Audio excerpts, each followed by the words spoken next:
What a thrill to have beautiful, beautiful music and to make a pot. But it's not done yet. Almost done. It's Advent, and this pot isn't done yet. And it's kind of just holding back, right? Because Christmas isn't here yet. It's that anticipation. And you have to be prepared for it. There's two people I kind of want to just mention. One was Mary. Mary was definitely prepared. And the light came to her. The angel came and said, Mary, will you accept this light? Will you hold it? Will you nourish it? And on Christmas morning, will you present it to the world? Awesome thought, isn't it? To anticipate that. And all you young women of any age, all women are young, you are all asked that now during Advent. Will you hold that light? Will you nurture it?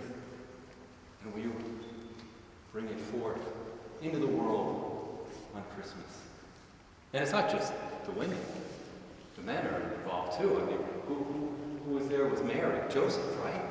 And what was Joseph's job? You remember Joseph's job? His carpenter.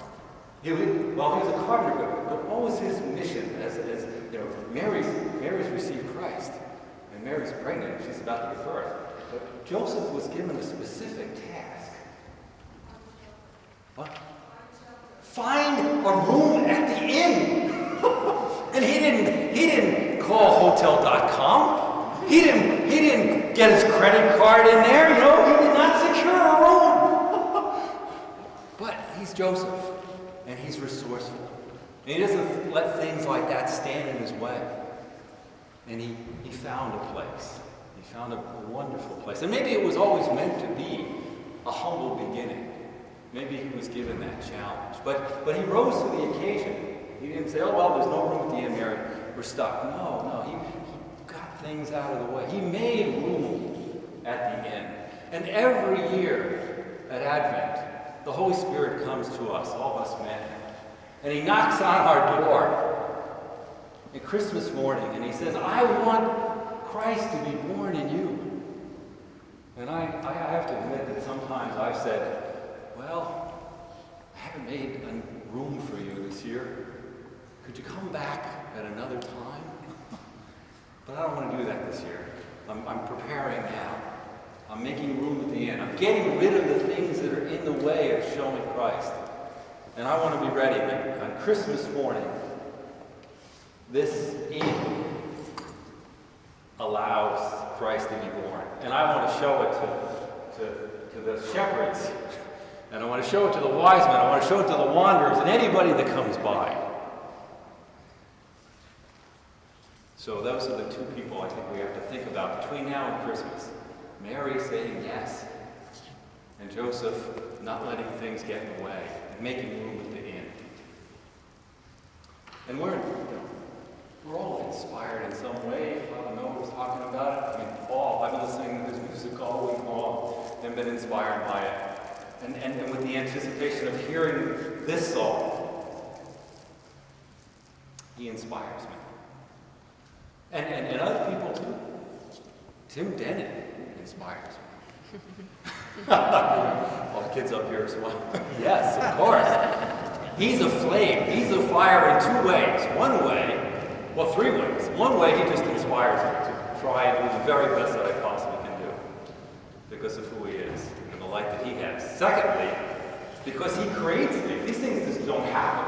Talk about making room at the inn, bringing Paul, bringing me, and things like that. And he also has this other flame that he kind of puts underneath your feet if you're not, moving along. So, a long time ago, not too long, but you all invited me here. Let's see if I can do this. You all invited me here. It was a wonderful, wonderful night. It was Pentecost.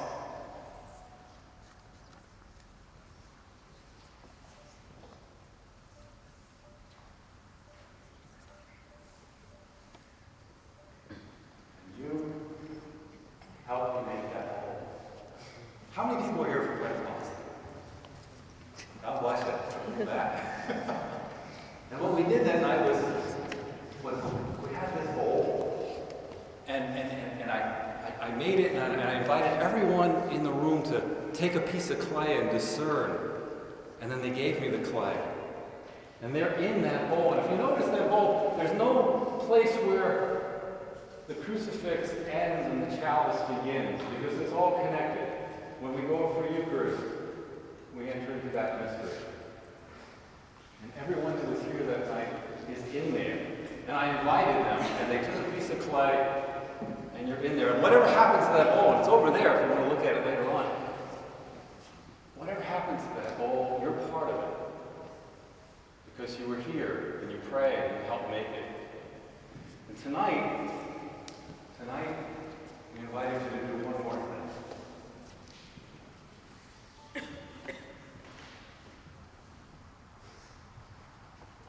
When you came in, you were invited to take that little ball of clay in the back and discern and write what you could do to bring the light of Christ into the world, and what you needed to get out of the way. So I'm going to take these, put them inside here.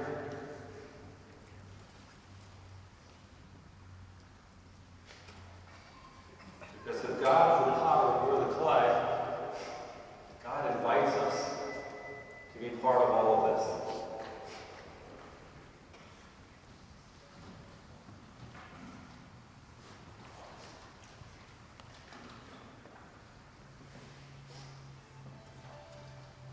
I'm just going to give a few more minutes on this pot. Mold and shape it. And as I do this, just kind of give a moment, because this moment's almost gone. Give a moment to, will you say yes? Between now and Christmas, will you make movement begin? Think about what's in the way. What do you need to get out of the way? And you don't need to put an addition on yourself. There are depths to that in that is you. We're just waiting. Just waiting. Just gonna put a little bit more effort into this. Now that I've got that extra clay, I can maybe make it a little taller, a little wider.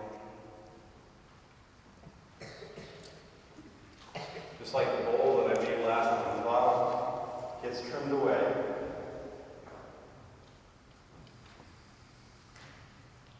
A little bit more. A little bit more.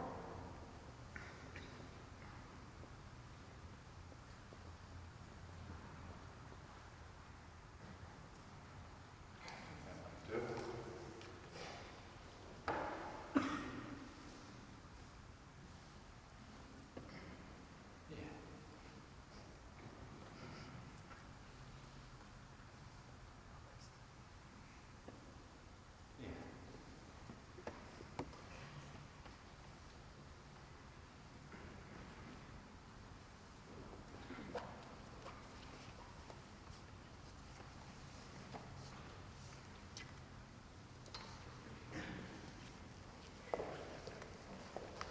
Not quite done yet.